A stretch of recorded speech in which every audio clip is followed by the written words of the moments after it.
So the second panel, we want to talk about the relationships between stakeholders and addressing the GBV crisis. We've already started working in this direction of mapping, who is working in the space, what are they doing.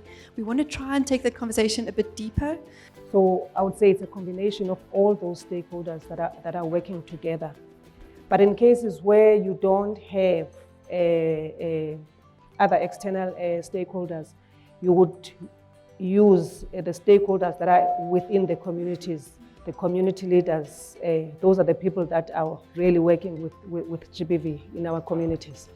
From the government side, we do have the Department of Women, Youth and Persons with Disabilities, which is really responsible for coordinating the efforts for fighting the scourge of violence against women and children.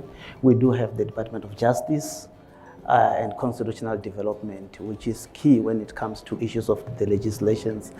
We've got a family, we've got a church, we've got education / schools, early development centers, primary, junior, high school up to tertiary now, because we're in a crisis.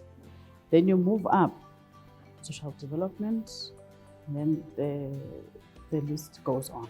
A very key player as well is the South African Police Service, right? I appreciating the ecosystem notion, as well as any form of mobilization that you find in communities. So we want to look at what is already working well, what can we amplify that is already working well, where can we shift the dynamic, where can we shift the relationships between stakeholders, what are the mechanisms on the ground that need to maybe just be realigned or changed, where are things hooking or getting stuck, who do we need to link to who, which networks, which women organizations do we need to link to which government departments.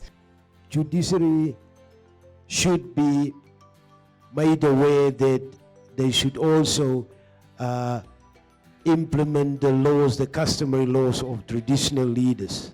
It should not be only their laws, because there's a lot of laws that traditional leaders in their communities apply, which is not part and relevant in the laws that we see of this country.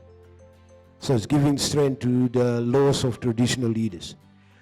We've also analyzed that COCTA, at this moment, COCTA has your one leg is in COCTA and your other leg is there in the politics. So we need to change that. This is what this group is saying. If you're in COCTA, you need to serve traditional indigenous leaders. So you need to be anti-politics. You only talk traditionally there. Sorry. So basically the idea is that one question coming up is that who's supposed to drive this initiative? It's also was mentioned about the leadership comment earlier on. And then, and I know from embassy side, who's supposed to reach out to embassies, who's supposed to reach out to development cooperation sections, and then also NGOs. So, and what we've basically commented was it's supposed to be reciprocal. So I think from an embassy side, for example, we need to be more cognizant of who's actually what the structures are and who we are supposed to speak to, and I think vice versa. So to understand that there are other organizations besides just government. So we all need to work, I think, just to echo the comment about the organism. Everyone is supposed to work together and understand that whole notion and idea.